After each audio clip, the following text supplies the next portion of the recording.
Hello, everybody, and welcome back to the 3DO Experience, the 3DO retrospective podcast where we talk about all things 3DO, the 3DO company, and everything in between. I am Bill, and this is Thrak. How you doing, Thrak?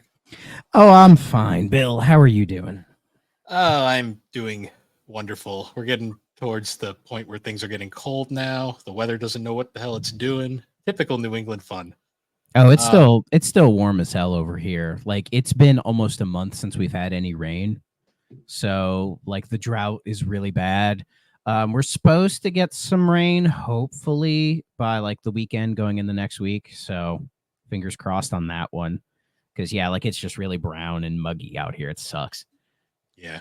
See, we got that time of the year where you wake up and it's freezing, but then by the time I get out of work, it's fucking like 90 again. And I'm just like, all right. We had a couple days like that, but we're just stuck in this like high pressure situation right now. So we're just kind of hanging in there as best as Yeah. we can. I mean, I love the fall, so I'm not really complaining. It's just one of those things where it's like I just wish I can't wait till it evens out and like plateaus kind of somewhere. I'm just ready for it to be cold all the time again. That's all I want, man. I just want to wear my Vikings hoodie more now because they're 2-0 right now. I don't know how the hell that happened. They're leading their division. It's been crazy, See, but I'm I'm just happy. amazed the Patriots won. Like, Yeah, that win over the Bengals shocked everybody. Like holy shit, they pulled it off. So it's just this league, man. This league is crazy. That's see, why it's I'm always that's why it's always worth watching every year because you never really know what's going to happen. Like I see, mean, I'm more hell, like like I don't think the Chiefs are going to three-peat the Super Bowl. I hmm. don't think it's going to happen. See, the thing that I've been enjoying about this is we're getting the smug Bill Belichick commercials now, where he's just fucking living life, and I'm like Yeah, where the yeah. hell was this Bill for years? Well, he was always focused on the game, and you could True. tell that's what mattered. But like now that he's retired, he can actually like show off more of his personality, you know. And Which is I think he's a unique guy. It's weird he's dating a super young cheerleader, but yeah. I mean, there's a lot of people that you see that shit nowadays, and you're like, okay, yeah. Well, there's the whole P Diddy thing going on right now, so yeah, yeah. But anyways, I've been playing a little bit of Space Marine too. nice. Because some friends of mine have been wanting me to play it, friends of the show and my IRL friends. I haven't played it with them yet because we got to schedule things. But I messed around with it last night. God damn, this is a good video game. It's really fun. It feels like a video game video game. That it's a game you can just kind of shut your brain off and just kind of go for it. Nice. And then what was funny was it was like the director of the project or whatever like said a whole thing about how like, oh, we made this game because we were tired of games being like political or whatever and all that stuff. And him saying that about Warhammer I thought was fucking hilarious. I mean, one, all art is inherently political. Okay. Mm. It just is because it's just how things go. And number two, like, do you not know anything about Warhammer? Like Warhammer, it's like Starship Troopers. Like the whole thing is just over the top fascism. Like Yeah, that's what the Imperium is, right? But but whatever, right? Whatever. But it's a fun game. I'm having a good time with it. It's weird that the melee combat's kind of soulsy because you can like you have like your parries and your dodges and all that stuff, but you only really need it for some of the slightly bigger enemies. And then you can always just like shoot people. So it that's feels like it's slightly modernizing it, but it's not taking away from the original feel of Space Marine 1, which I do have, and I beat it a couple years ago. And it's a really fun game as well. that just seems to be like something that I've been noticing with games lately. Is it's kind of like a thing where like once like a certain style kind of like really becomes popular, it kind of starts infecting every other game like there is. Yeah, I think we're in like peak Souls saturation. Like we're at that point where there's just so many games that have like the Souls like elements, even if they're very minimal. Like this game, it feels very minimal. Well, it's like when Um, the QuickTime event really started to get popular. It was suddenly in every fucking game imaginable for a while there. yeah, now it's like basically vanished. Yeah, now you see a QuickTime event, you're like, ugh, it's like this again. I think we're at that point with QuickTime events. They happen so few now that most people don't really care. And usually, if a game has quick time events, it lets you know up front. True. And I, they tried to do it where it could be like, say, applicable, because there are certain games where it could where it works, and I think it helps. But yeah, it's not in every game See, I anymore, which remember is a like when good thing. Sonic Unleashed came out and there was just fucking quick time events in the stages. Like, oh, like whenever I go back and play it, I see it and I'm like, oh yeah, that was a thing. What was it when you were doing like the sidestepping or? They were in random places. Like a lot of them were in the werehog shit, but like you'd occasionally like go up like a ramp, and then like the game would freeze, and then you'd get like a button combo, and if you failed it, Sonic would fall to a different platform. But if you got it right, you go up to the preferred route. It's been a while since I played Unleashed, but that sounds They right. they stopped doing it very fast because in colors they made it just mash A, the much Yeah, when you easier would do thing. like, say, your style points or whatever, I mean, And hell, then when in games want you to like, say, hold A or tap A during like a boss fight, like in a way that's a quick time event. hmm. But So then they're just incorporated better. they simplified it even more in Generations because in Generations, rather than pressing a button, they just sort of like flail the analog sticks around and get points. It was like cool, whatever. Yeah, yeah. So and yeah, I feel like probably within a couple years, like the soul stuff will die down because it's just it's obvious it's like the hot thing right now. Hmm. But it, even though it feels like some companies are starting to figure it out more, like this is like I feel like the Souls clones are starting to get better because they're starting to kind of figure it out. I mean, hell, games like Lies of P, which I think was a fantastic game. Hmm. You'd swear FromSoft made it. It was that good. Um, but we'll probably get a few more of those, and then the industry will probably move on to something new, like it Yeah, always does.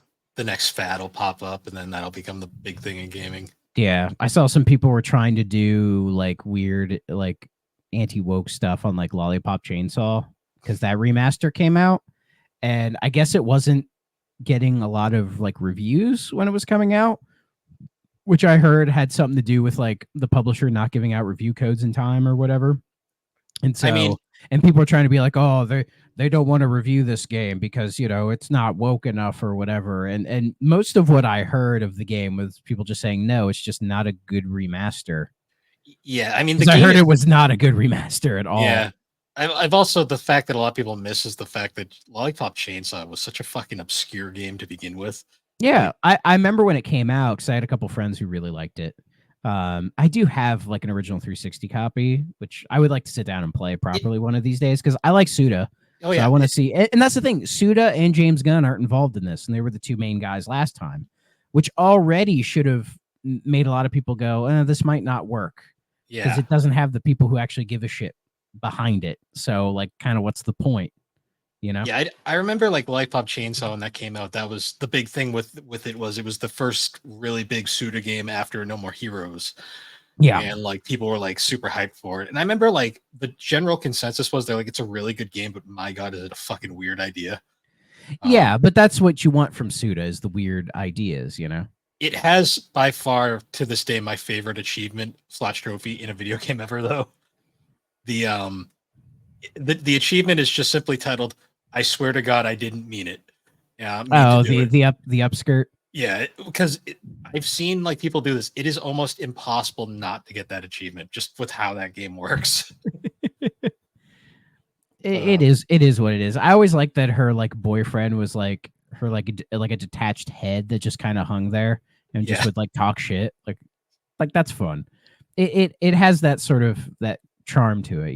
it is very much a Suda game. Yes. Yeah, very much. So one of these days I'll sit down and play it, the original 360 version, and then maybe I'll talk about it because Did I you know see? because I know people like it. It definitely has its fans, but I know in the realm of Suda, it's not considered like one of his better games, but people do like it. Yeah. It's got to be better than Shadows of the Damned. Yeah, well, yeah, because I, it I was. I don't hate Shadows of the Damned, but it's such a missed opportunity for what that game could have been. Yeah, yeah. Um, did you see the Square Enix stuff that came out today or yesterday? What that their games didn't sell well again? Yeah, they're crying about 16 and 7 Rebirth not selling well, and I'm just sitting there going like, Guys, I'm starting to think that people don't like Final Fantasy as much as you seem to think they do. I mean, if they're gonna complain that much, then just fucking put them on everything. Well, I saw Which because which they they're gonna shadow do. I think 16's on a PC now. yeah, they shadow dropped it on Yeah, everybody. yeah. And the player count, I guess, is super low, which like people are really concerned by. And I'm sitting here thinking, like, I'm pretty sure the people that really wanted to play it bought PS5s just to play it. Like, Well, and also I think because they didn't advertise the shadow drop. yeah, So it's there's just probably some people who just don't know. And right now it's on Steam for it's $50 on Steam, which is not bad at all. well, yeah, that's $20 less than what I paid for my new copy. So I have a feeling this game's gonna get announced for Xbox pretty oh, soon probably at some point. because Square's pushing like the multi-plat strategy. And from what I heard, they said when they put 14 on Xbox, like it did really well. But they made it, they announced it, they made a big deal out of it, and from what I know, it's been doing pretty well on there. True. Although I They're will probably just gonna throw 16, and then they'll probably do like 7 remake if they true. can get it out of Sony's hands, which I imagine they can if they really want to. I will well because 7 remakes on PC as well. So That's true. That's true. So they can throw it there. I will say though, like I'm starting to get the. I think Square hasn't realized the fact that there's so many RPGs are so mainstream now that's Final Fantasy isn't like the number one RPG anymore. Though it's still when people think RPGs, they think Final Fantasy. True. Still to this day, at least in the West, like when people think RPGs, the first thing they think is Final Fantasy. Like True. to this day. So I get why they're like, it should be doing better, I guess, but like Final Fantasy 15 sold, I think it was 10 million copies, and it took it about 10 years to do that. Yeah, and 15 is a very divisive game. Yeah, but that was a multi-plat day one, PS4, Xbox One, and PC. So it had a longer opportunity to sell more. Yeah. And my guess is 16, it being on PC and probably eventually on Xbox, it'll probably get to that number as well. It'll just take a while. Because I feel like RPGs tend to have like a long tail when it comes to sales. Like people may not get them right away, but eventually, word of mouth spreads and then people go back and get them because RPGs can age really, really well. And that's, people just kind of slowly get into them as they go so that you never feel like you're behind when it comes to RPGs. I think part of it too though is also like Square just for some reason like it's not Square entirely because we've seen that like Dragon Quest 11 was fucking great. Yeah, best-selling game in the series. Oh yeah, like that game did amazing, and a lot of their projects, like Octopath, did really well. Like Triangle Strategy did well. Their But games like, do. I mean, even 16 didn't sell that bad. it didn't. It but didn't. Like, I think the problem is like Square is like so confused on what Final Fantasy should be that they're just like it's like this ongoing cycle of like they're just like constantly fighting back and forth. Like I can't even like it's weird when I think like the last really like Final Fantasy feeling Final Fantasy was probably 10 Yeah. and 2 maybe. Yeah. I feel like they think that now that they've gone to like pure action combat, that they should be making like God of War sales numbers. Which is hilarious because they make that whole argument that turn-based games just don't sell anymore. Meanwhile, fucking Persona is just laughing in their face. I mean, hell, as we mentioned, Dragon Quest 11 like sold really, really well. Like, let's see.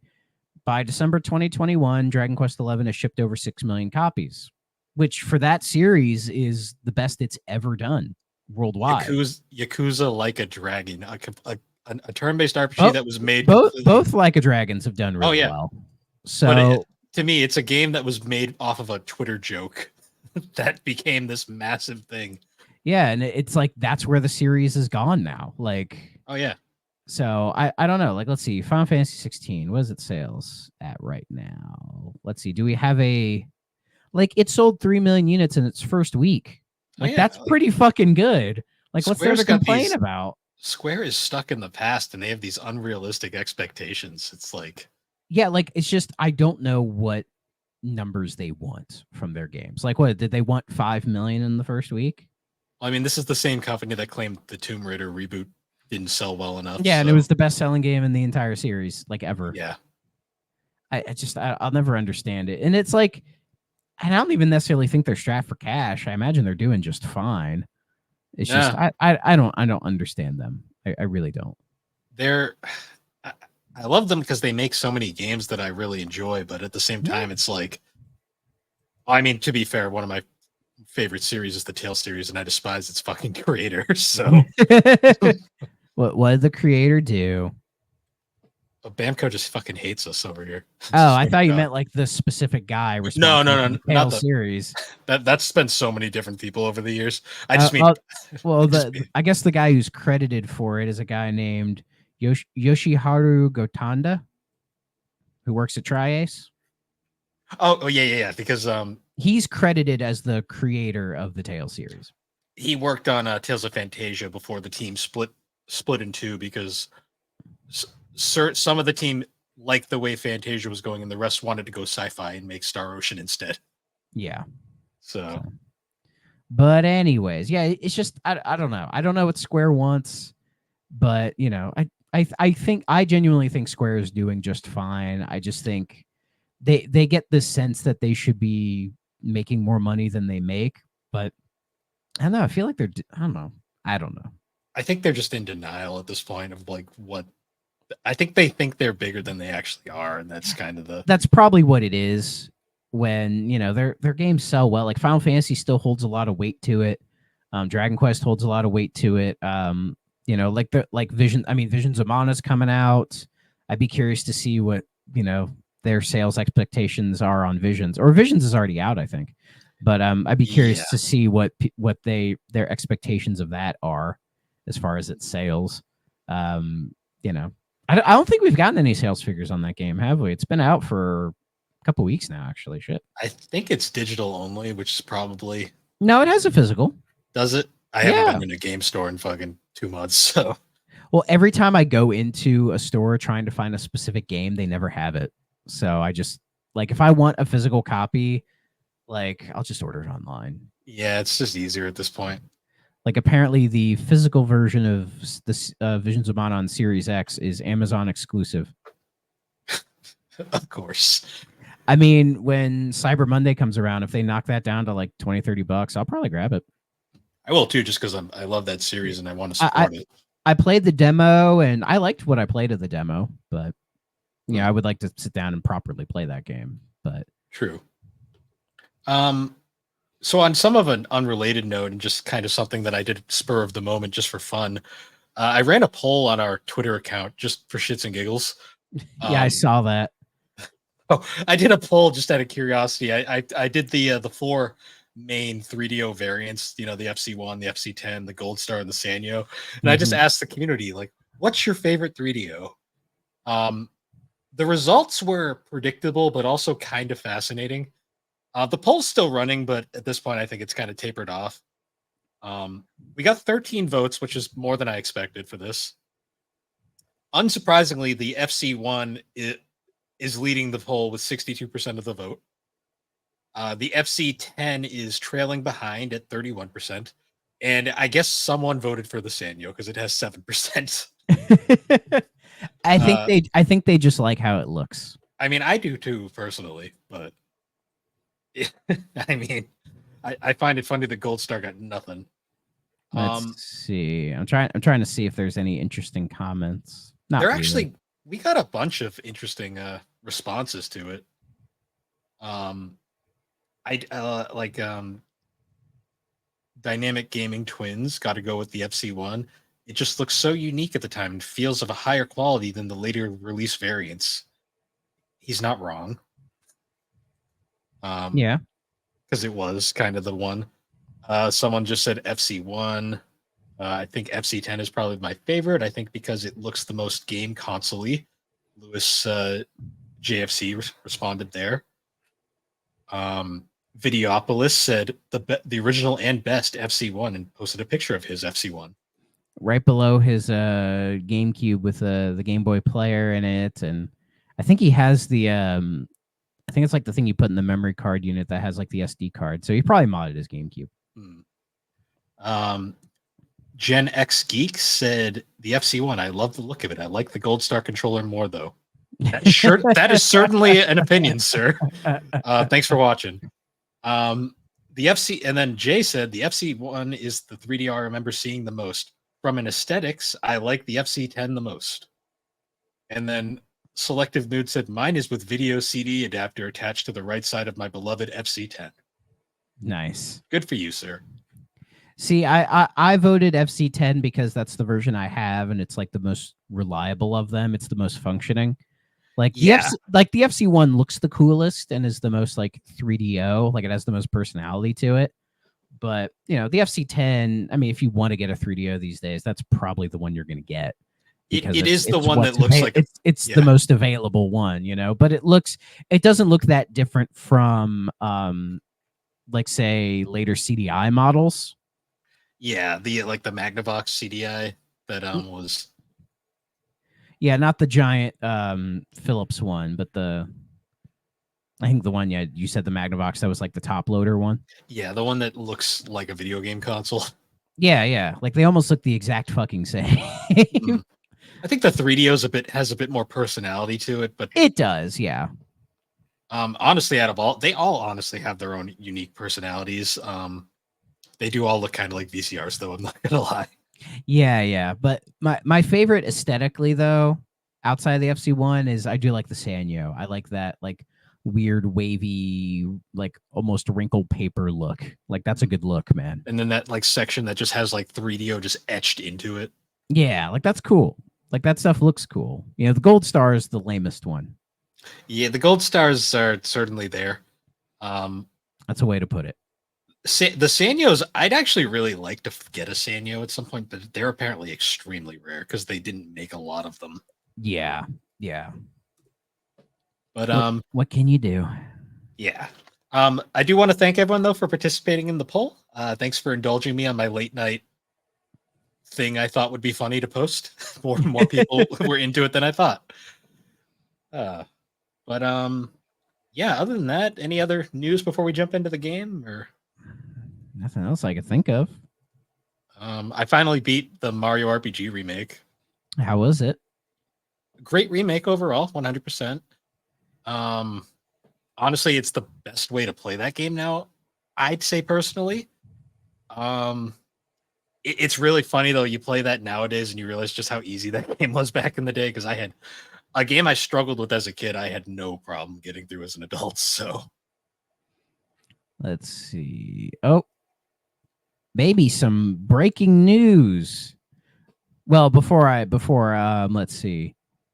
Oh, did you see that there was the new like alleged images of the new Switch have leaked?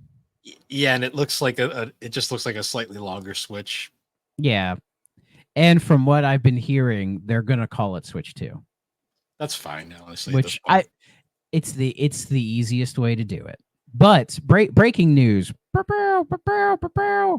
Nintendo and the Pokemon Company are suing Power World. Is it Power World? Yeah. Because I saw they were suing some Chinese mobile game. It says right here, this is from VGC, Video Games Chronicle. Nintendo and the Pokemon Company have filed a patent infringement lawsuit against Power World developer Pocket Pair. This lawsuit, while filed in the Tokyo District Court, seeks an injunction against infringement and compensation for damages on the grounds that Power World, the game developed and released by the defendant, infringes multiple patent rights. Nintendo will continue to take necessary actions against any infringements of its intellectual property rights, including the Nintendo brand itself, to protect the intellectual properties that it has worked hard to establish over the years, it said in the statement. Huh. I'm mixed on this one. I didn't think they'd do it. I didn't think they would do it. Here's the thing, so they sued this Chinese mobile game recently, but I saw the clip, the images of that game, and that one, it was so fucking blatant. I didn't blame them in the slightest.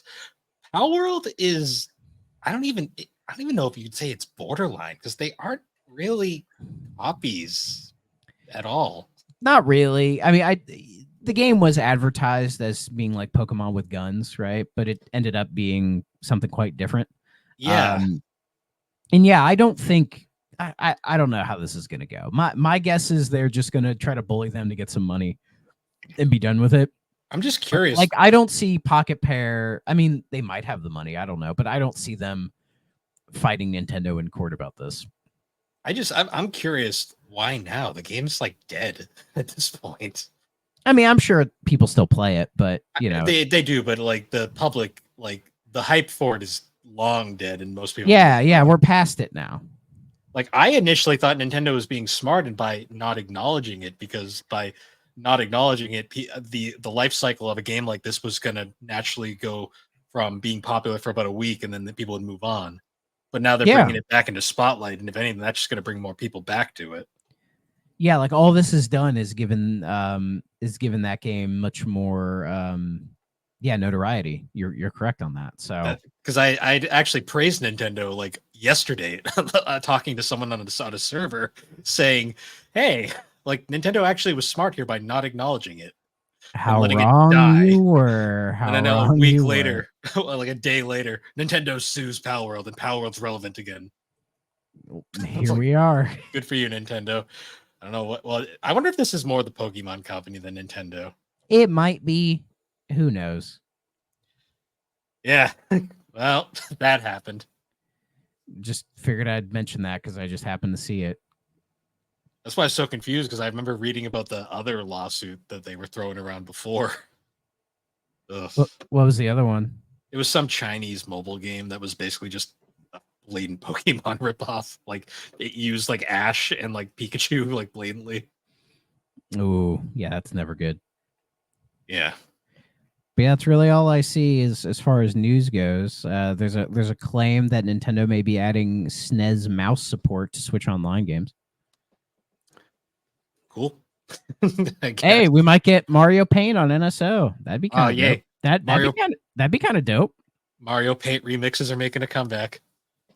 I'd be fine with that. I mean, hell, they should at this point they should just make a new version of Mario Paint, like a modern Mario Paint. Honestly, that would like, and they make like a Switch mouse for it or whatever. Like, I mean, it would just be a USB mouse, but that'd be cool.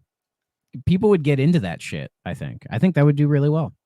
Honestly, just bring back the music composer. That was like the best part of the original game. Oh yeah, I feel like they would limit that these days. Yeah, because the first thing people would do is like make remixes of real songs and upload them to YouTube, and I feel like they would get. That's what people do now, but I feel like they'd be weird about it these days. I don't know why. It's Nintendo, man. True, and most of those remixes were made with an unofficial, like updated version of that thing, which had so many more sounds. Oh yeah. I saw what people did in that. It was pretty cool. But anyways, we have a game to discuss for this episode. Do we? Yeah, we do. A little game called Off-World Interceptor. I do not have it, but I did play it. Fun fact, this game's rated M, which is really funny to me. I think I know why. Do you want to just talk about the fucking Mystery Science Theater shit now and just get that out of the way? Fizzle beef. Yeah, what the fuck was up with that? Like when I first started playing it, my initial thought was, did they really get those guys? And then as I was thinking about it, I'm like, there's no way they got those guys. Like there is no way like Mystery Science would stoop this low. You know what I mean? Like this doesn't feel like something they would jump on. Call me crazy. So fun fact, when I was first looking for fun 3DO games to buy, like years ago when I first got my 3DO, I found this game and I was looking up reviews for it before I bought it. And I saw the Mystery Science. So for those who don't know, the opening cutscene straight up just has like Mystery Science Theater commentary over it. Like, which is really fucking dumb. Yeah, I don't get I guess it's supposed to be a joke, but I didn't get it. Like I was just kind of like, okay. I don't understand it at all, because it's like, are you trying to tell like a serious story, or are you just like making fun of your own game? Like I don't understand the point of it, because when you get into the game, the humor doesn't continue. You're just playing the game. So I really don't know the whole idea behind trying to do this weird like commentary stuff, I mean, they had a couple good lines, but I just, it's not up to the same level. No, like when I was watching that review years back and I saw the Mystery Science Theater stuff, I thought the reviewer was just trying to be really meta and funny.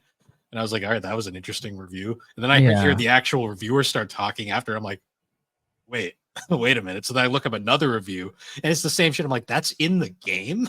Like, it's like, okay, that's a I don't. choice. Yeah. Yeah. I wonder what like Mike Nelson and Joel Hodgson think about this. I wonder if they even are aware of it.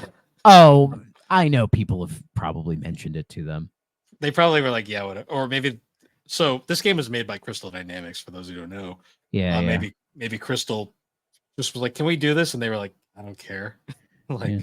Did you know Mr. Science Theater still technically goes to this day? yeah. I mean, every now and then I'll check one out, and it's still somewhat entertaining. Yeah, but they're well past the prime.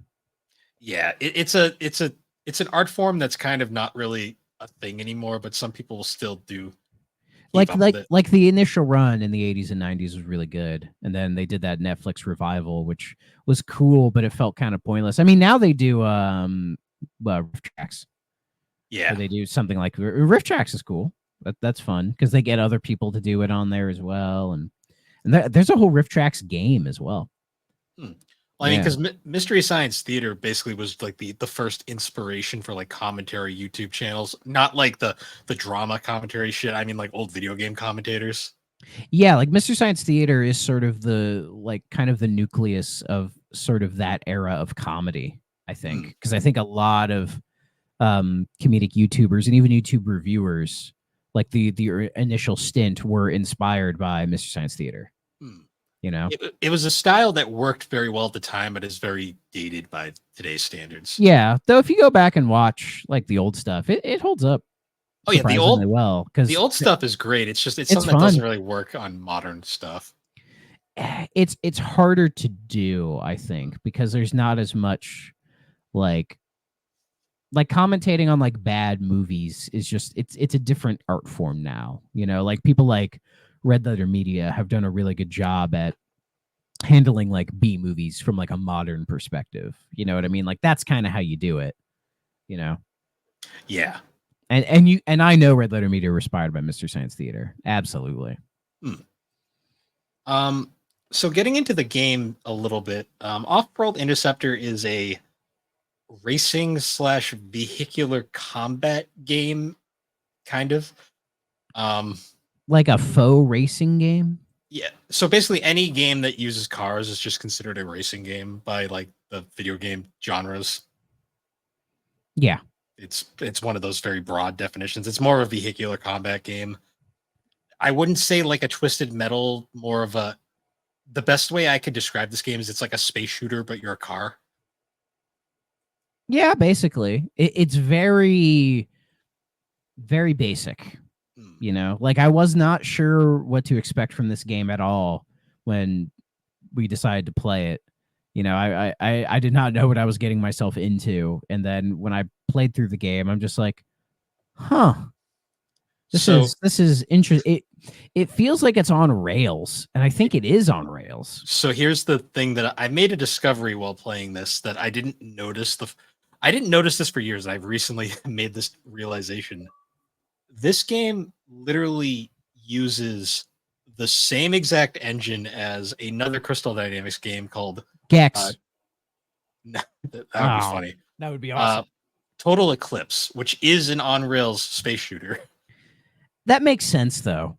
Like I played both games side by. It's a game we haven't covered for the show yet. We'll get to eventually, but I played them both just because out of curiosity, and it is legit this. That's the reason why I call this game a space shooter on the ground, because it basically plays the same, only the action is like 90% more like frantic and insane in this game. Oh yeah, this game is fucking nuts. Like, so I played 2-player of this game years ago, and I remember the 2-player being fucking amazing, like just because it was fucking insanity. The single player it's fine, I think is the best way to explain it. It's essentially you're in these like on rails like 3D environments, and there's just shit everywhere to shoot. like yeah, shit shooting at you from every which way. You have like cars running into you almost the entire time. There's like all these crazy hills and bumps that happen, and like the draw distance is so bad that you have a hard time anticipating everything.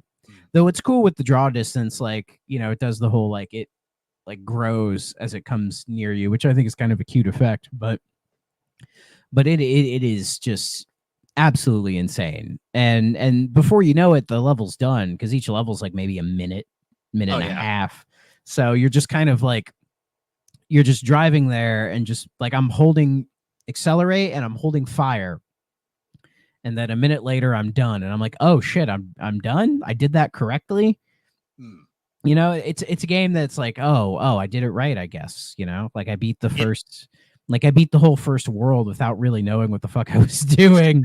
it's really funny going from like Blade Force to this game because holy shit, Blade Force like pushes the system to its absolute limits, and then this thing is like we just threw shit at the wall and saw what happened. Though I don't think it looks bad graphically though. No, it's not ugly at all. Like the 3D is very 3DO 3D has a very distinct look to it where it's like not really the polygons that like you'd think 3D, but it's still kind of 3D. 3D was a really weird system when it came to 3D. Yeah, Um, yeah. It almost has that like Donkey Kong Country look where they made 3D models and then just made 2D images of those 3D models and put them in the game. yeah, because You the know. cars are all pre-rendered. They are very nice pre-rendered sprites. Like they have like that cool animation where like they can actually like rotate around. It doesn't look like jank. Yeah, it's all very like clean looking. Honestly, it's actually kind of feels like a more refined version of like what they were trying to do in Crash and Burn. Yes. Um, Absolutely. Like if Crash and Burn controlled like this, it would have been a much better game. yeah, because this game actually feels very fluid. Like, I mean, it's not amazing by any means. Like, I'd still rather play like Road Rash or Need for Speed over this, but for what it is, like, I found it very entertaining in like short bursts. But I feel like playing this like in a long form would get really tiring really fast. Yeah, for the couple hours I played of it, I had like a crazy wild time because I'm like, what the fuck is happening? Oh But yeah, then, yeah, when it was done, it was just like the what just happened, And it, then, and trying to process it all is weird because yeah, it's like you have like the intentionally cheesy cutscenes, right? And then you have the fake Mystery Science Theater guys doing the thing that they do. But I feel like this like kind of doing a disservice to Mystery Science Theater with those two guys doing their thing. But it was fine. It was fine. Um, and then yeah, it just like kind of jumps you into the game, and it's like, oh, you gotta kill this bounty hunter or whatever. It's like okay, and then you go through like 2 or 3 stages of just driving through all of this crazy ass terrain and all these lasers. And you complete, and you're like, oh, I did it. Cool. Trying to heal and get fuel as much as you can.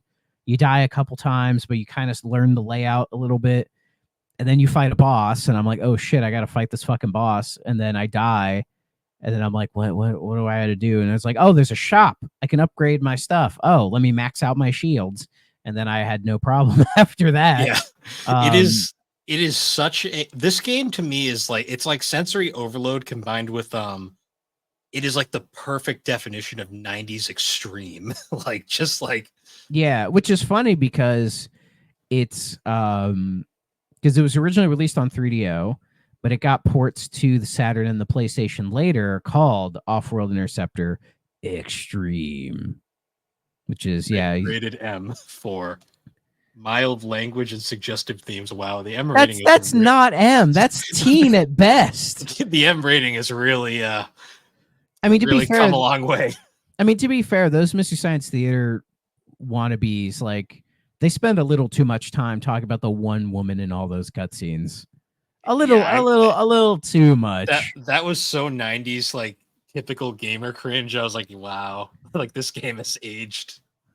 Yeah, I should have wrote down some of the quips because some of them were just not great. A lot of eye rolling where I was like, oh, like what era? Like, let me guess what era this game came from. Yeah, I think one of them was like the girl said like, "Oh, my eyes are up here," and the guy said, "Well, your butt isn't."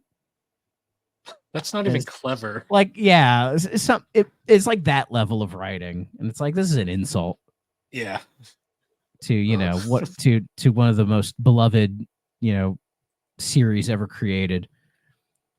Without Mystery Science Theater, we would never know Manos: The Hands of Fate existed. Okay, we wouldn't have never known. You know what's crazy though? Like, I was thinking about this. Like, you look at Crystal's other work on the 3DO at this point, like that we've played so far. Like Gex is quippy and goofy, but it's like a juvenile kind of quippy and goofy. It And then borders on being iffy, but yeah, it gets away with it because it's just like a dumb lizard platformer thing. Like like it fit in with like Bubsy and all this other stuff from the time, so it didn't feel out of place. And then you look at Crash and Burn, which was just like edgelords in the corner. Yeah. I'm starting to think like Crystal's early days, they were very confused on what they wanted to be as a company at times. Yeah. Yeah. But yeah, the gameplay itself, like, I mean, it controls fine. It's weird the game doesn't let you reverse. Yeah, because it's like, I think like when they reused the engine from Total Eclipse, they were just like, sir, this game's on rails. And it's like, yes, and just keep it in. Like, whose idea was to make like how on rails it is select is the fucking brake. Yes. Like, what the hell? Yeah, like you drive with the A or you drive with the B button. You shoot with the R button. I think it's A switches your special weapons and C uses your special weapon.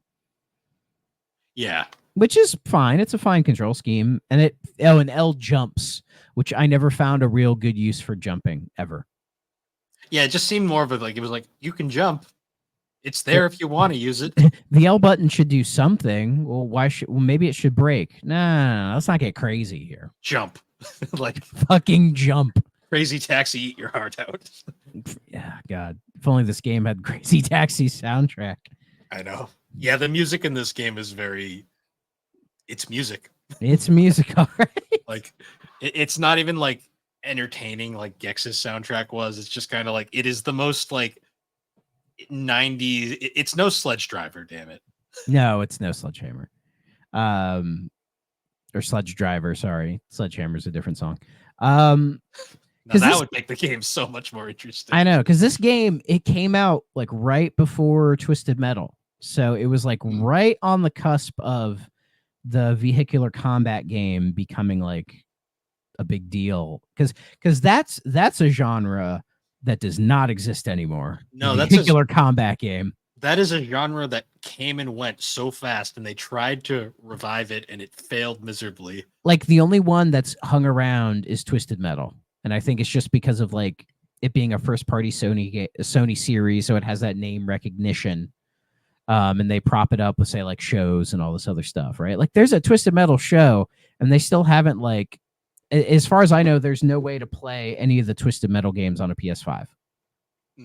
Like even the old ones, like Twisted Metal 1 on the fucking PlayStation 1, you cannot play that on your PS5 in a legal manner. Yet they have a Twisted Metal show that I think got a second season. It's like, what are you guys doing? Like, the fuck you like if you're gonna promote Twisted Metal, give us the fucking games, guys. Yeah, I know. It's weird too how like they tried to bring Twisted Metal back in 2013 or 11. It was 2012. 2012. I was sort of there. It was like right at the end of the PS3.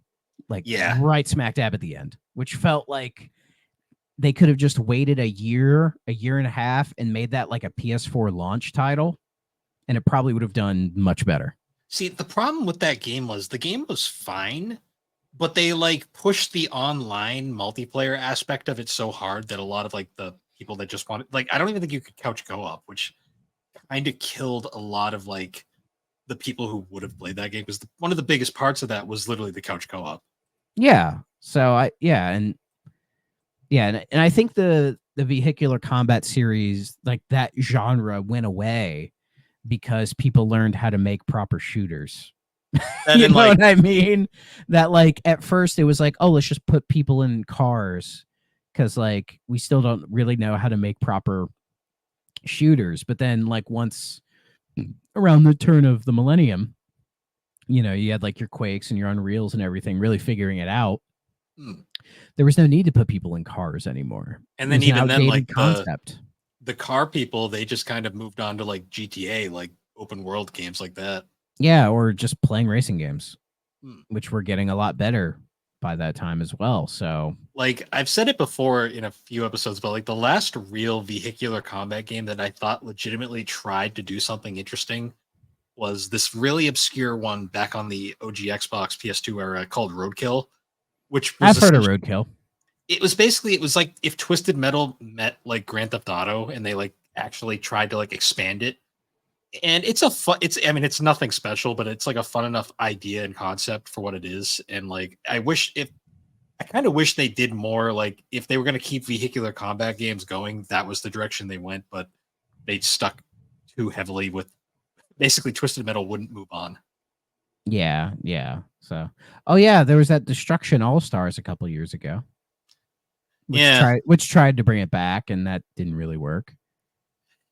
Yeah, it's like it's just a genre that's kind of it's a dead horse genre, I guess is the way you could describe it. Yeah, it was fulfilling a need that was needed at the time for just trying to find this weird spot between like like racing games are starting to get better, shooters are starting to get better, so it just kind of fit in that weird little middle ground. And then once both genres really realized themselves into what they could be, people wanted one or the other. Like they didn't really want both, so Yeah. it was just dead in the water at that point. So yeah, like by the PS2 era, I mean Twisted Metal Black is really good. But by the PS2 era, like if you wanted a racing game, you'd buy Gran Turismo. If you wanted a shooter, you would buy Call of Duty Big Red 1. And that was that. Yeah, unfortunately. And that being said, though, that doesn't affect this game at all in a negative way. I'd say this game is kind of one of those interesting precursors from before the genre really became huge, but it didn't really stick around long. It didn't have enough of an impact for it to kind of become something bigger. Yeah, it was like right before it all blew up. So maybe if it waited a little bit, it could have done more. Or my guess is probably when the Saturn and PlayStation ports, those happened because like Twisted Metal kind of started like potentially a new genre. So they're like, oh, let's remind people that this game happened. Yeah, because I initially thought this was a sequel, but it's actually just an updated port. Yeah, I've heard it's not that different. No, I played around with it. It runs a little better and it has a little more content. And it's extreme. I mean, I can tell. I can look at it and see how extreme it is. I mean, look at that Moa statue in the back there. Like Squidward's house is on this in this game, man. That goddamn Easter Island. Yeah. Also, go ahead. Also, fun fact about my copy of it. The manual is Off-World Interceptor. The game itself is Off-World Interceptor. The back case and like spine is from another 3DO game called Siberia. How'd that happen? Who knows? I'm assuming they just kind of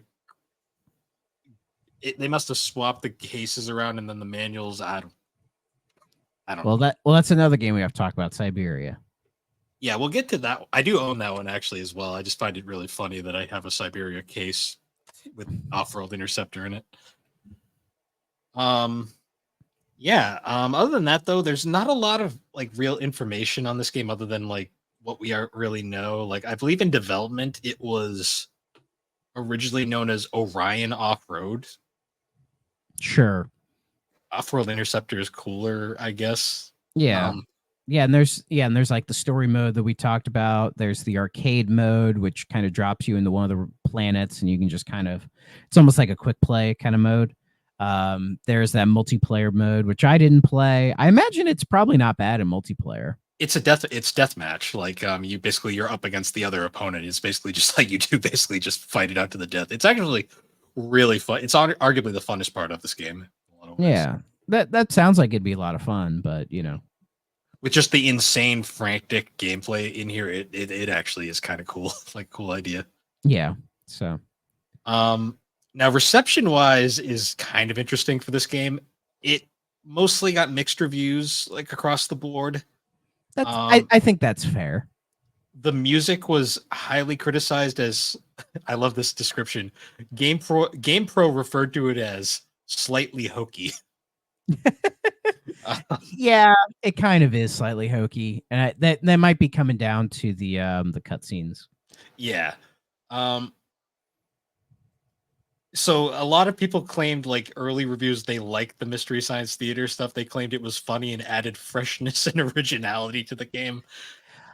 I think they're only saying that because Mystery Science was in its like big run at the time, Hmm. and so it was still kind of a fresh new concept, just Mystery Science in general. So seeing it pop up in a game, it must have been like, oh, it's that thing I like. Hmm. That's cool because I guarantee you most of the people reviewing games back then were watching Mystery Science Theater. So they, converge. So I kind of get that. Like at the time, it was probably kind of cool to see. Hmm. But I don't know. I felt like it just should have been more of like a bonus than anything else. Yeah, like an extra thing. Like I wish there was a way to like turn it off. Like so you could Yeah, actually. that'd be nice. Or they could have done something really cute and have one of the commentators be Gex. I think this game predates Gex, but that would be entertaining. Yeah, like having Gex do like a fake Mystery Science Theater over other Crystal games would actually be kind of cool, I think. I'd actually kind of like to see like Dana Gold do commentary as Gex over video games. Yeah, that I think that would have been neat. Hmm. But yeah, let's Um, see. Off-World Interceptor was like late '94. Gex was early '95, so it was probably in development around the time yeah. it was released. Um, so All Game gave it a 2.5 stars out of 5. Edge Magazine gave it 7 out of 10. EGM gave it 7.4 out of 10.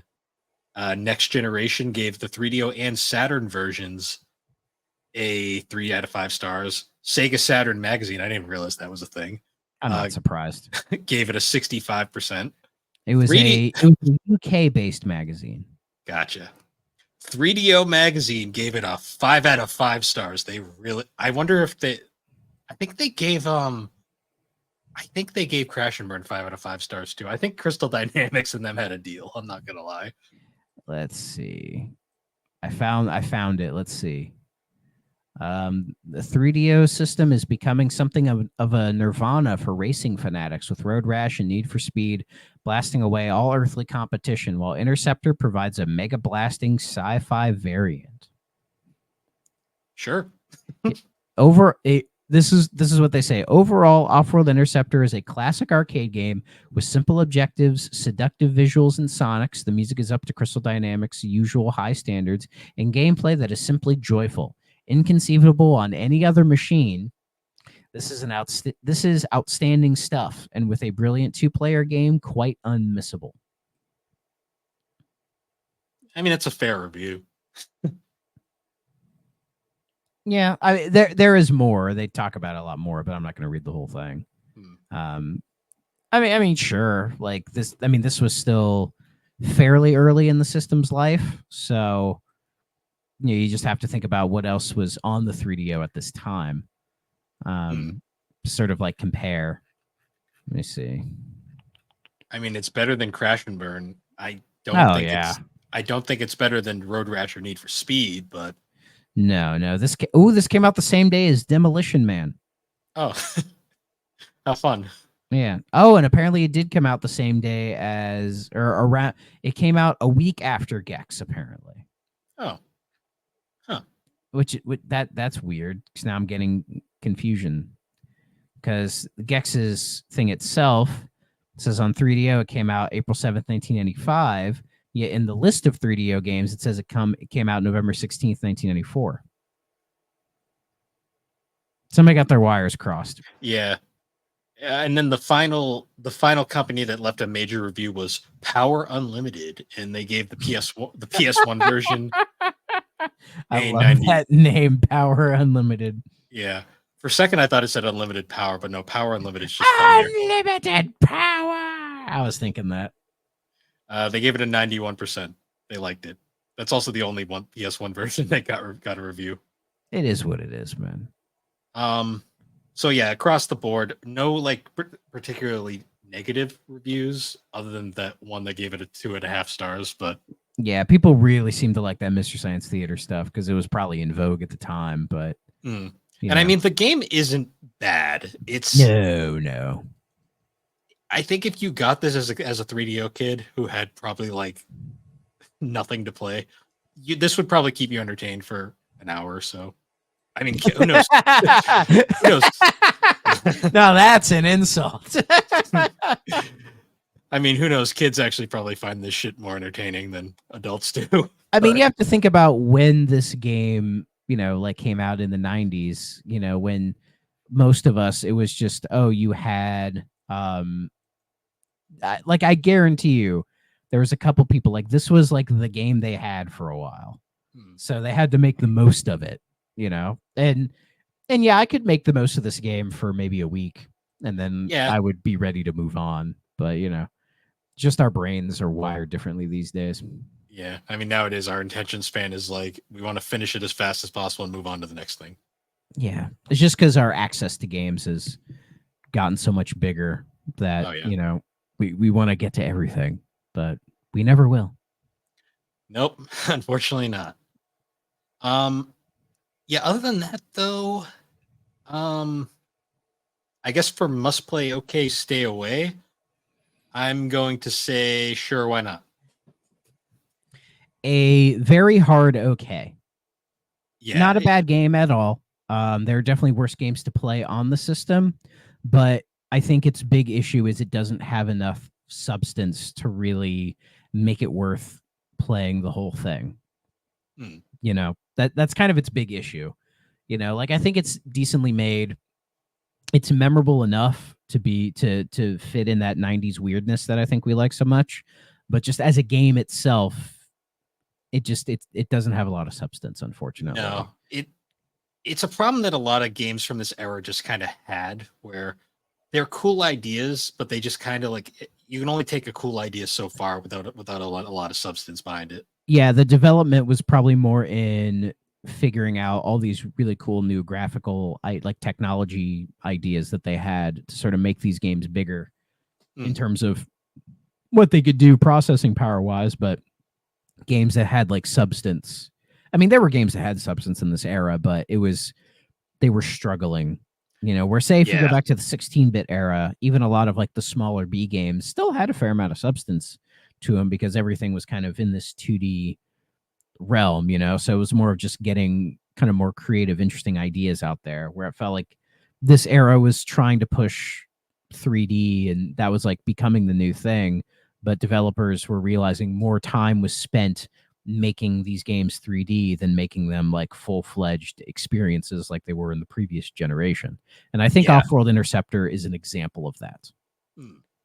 It's also part of the era too, where like vehicle-based like driving, racing, like style games, they hadn't quite got the technology to truly make them like what they were yet. Like I think Need for Speed was probably like one of the perfect examples of how like to properly do a game, like a racing game early on. Yeah. Need for Speed did it really well. I mean, Road Rash did it really well as well. Road Rash did as well. So like when I think back to like the 16, I mean, Road Rash is a vehicular combat game. Yeah, it is actually. And it kind of is like the peak of like the pre-Twisted Metal era, because the focus is on the racing. Oh yeah, constantly on the racing. Whereas Twisted Metal, did something very different with it.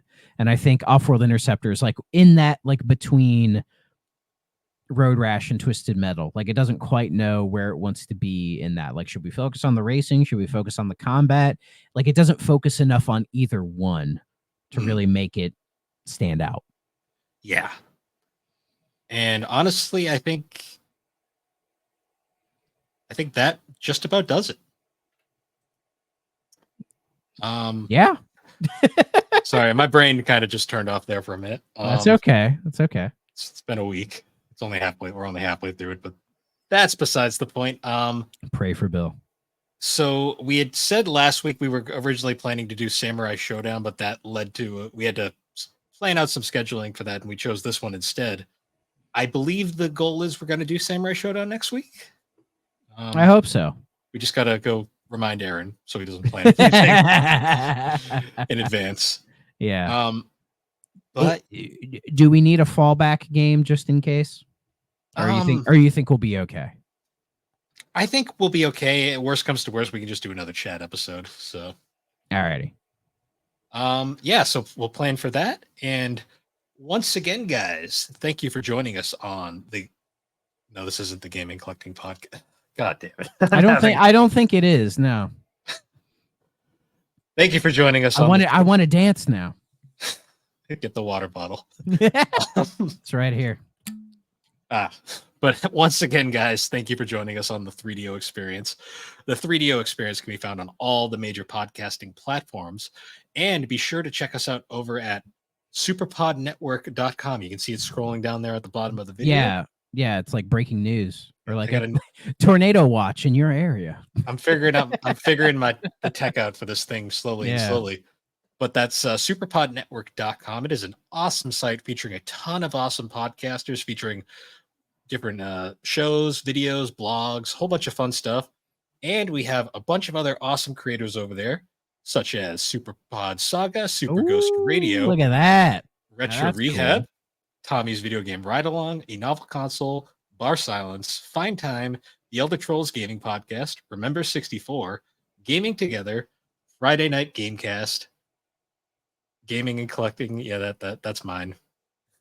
This show, and Geek Addicts. See, I got a fancy banner down there now, so I can remember every show.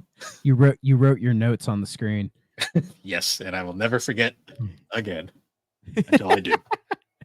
That's okay. But with that, everybody. Oh, are you streaming tomorrow? Or yes. Apologies for last week. Had some things come up, but I will be streaming tonight because this is probably going to be up on the Thursday. So yeah, tonight at 7 p.m. I will be streaming, and I'm going to tackle another Sonic game this week. Nice. Though not what you're expecting. I sense a lot of confused people and some disturbances, but and my YouTube channel has reached 500 views. Thanks, everybody. Nice. Yep, and be sure you can check that out down at twitch.tv/Thrack94. Link is in the description of the podcast. And with that, everybody, we will see you all later. Bye-bye.